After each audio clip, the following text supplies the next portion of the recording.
Salam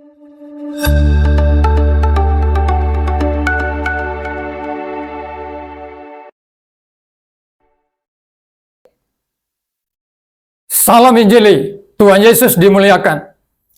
Sahabat-sahabat Injili yang dikasihi Tuhan, ketika berbicara tentang karakteristik ajaran-ajaran sesat, maka ini tidak berbicara tentang agama-agama di luar kekristenan. Tetapi ini berbicara tentang aliran-aliran yang mengaku Kristen, tetapi ajarannya tidak sesuai dengan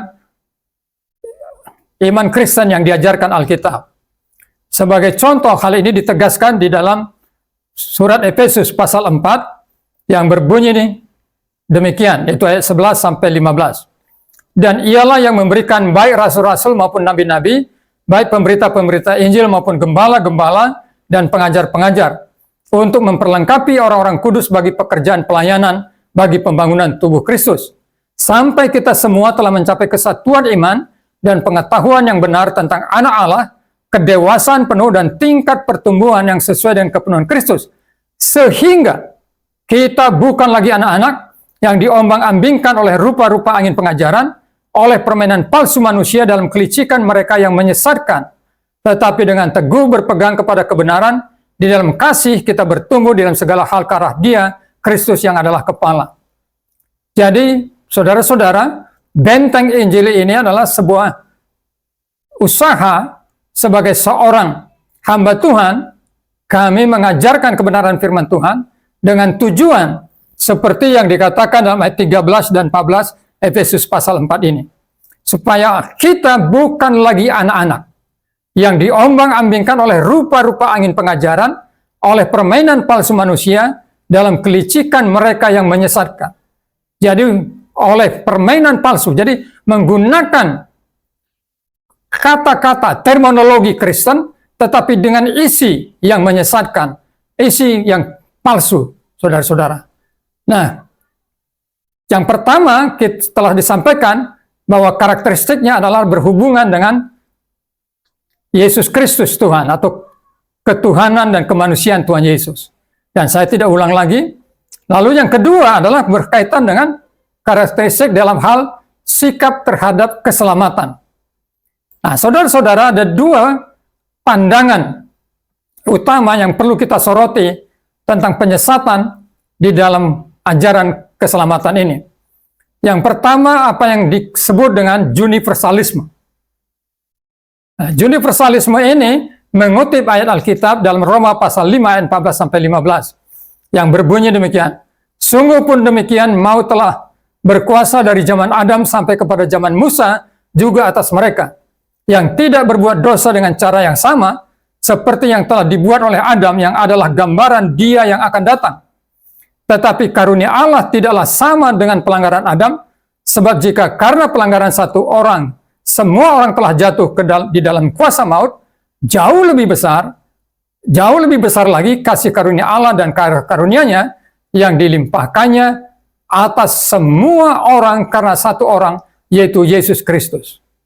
Jadi aliran ini atau paham ini, ajaran palsu ini yang menyesatkan ini menjadikan Roma 5 ayat 15 sebagai dasar bahwa kalau melalui Adam semua dosa itu merasuki semua manusia, maka melalui Yesus Kristus semua anugerah kasih karunia Allah itu juga diberikan kepada seluruh manusia sehingga mereka telah diselamatkan.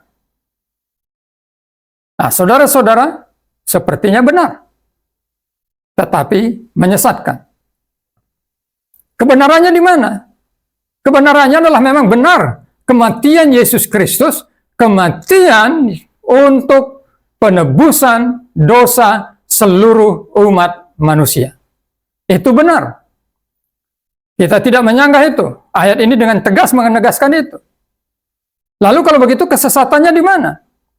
Kesesatannya adalah universalisme ini mengatakan karena kematian Kristus adalah kematian yang menebus seluruh dosa umat manusia, maka otomatis semua orang telah diselamatkan. Saudara, karena kematian Kristus adalah kematian bagi penebusan semua umat manusia, maka otomatis semua manusia berdosa telah diselamatkan. Apakah ini benar? Dalam ajaran seluruh Alkitab? Jelas salah, jelas menyesatkan. Setengah kebenaran itu benar kalau mengikuti pikiran mereka. Setengah kebenarannya adalah di mana, saudara-saudara? Yesus Kristus telah mati untuk menebus seluruh dosa umat manusia. Tetapi Alkitab mengajarkan yang lain, bahwa mereka yang menerima keselamatan, mereka yang mengalami keselamatan adalah mereka yang mau percaya kepada Yesus Kristus. Yohanes 5 ayat 24 dengan tegas berkata, barang siapa yang percaya kepada Dia yang mengutus aku dan kepadaku, maka ia beroleh hidup yang kekal, sebab ia telah pindah dari maut ke dalam hidup. Jadi ada satu sisi yang lain yang mereka abaikan, yaitu tuntutan firman Tuhan agar orang percaya kepada Yesus. Jadi bagi mereka, percaya tidak percaya kepada Tuhan Yesus, karena kasih Allah dan anugerah Allah telah dilimpahkan kepada dunia ini dengan Kristus disalibkan di atas kayu salib untuk menebus dosa seluruh manusia, maka otomatis orang diselamatkan. Percaya atau tidak percaya, dengar atau tidak dengar Injil, maka otomatis selamat. Ini sesat, ini keliru, ini salah, saudara-saudara. Yang benar, Yesus Kristus telah mati bagi penebusan dosa seluruh umat manusia, tetapi yang mengalami dan menikmati keselamatan penebusan Yesus Kristus itu adalah mereka yang percaya dan menerima Dia sebagai juru selamat dan Tuhan. Itu sebabnya gereja diutus menjadi saksi Kristus. Itu sebabnya Yesus memerintahkan supaya pergi memberitakan Injil untuk menjadikan semua bangsa muridnya. Alkitab tidak pernah kontradiksi. Dia selalu konsisten, selalu terhubung satu dengan yang lain dalam harmonisasi.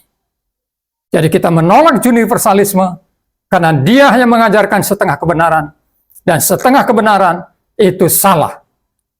Mari kita menjadi orang Kristen yang dewasa dan pengertian firman Tuhan.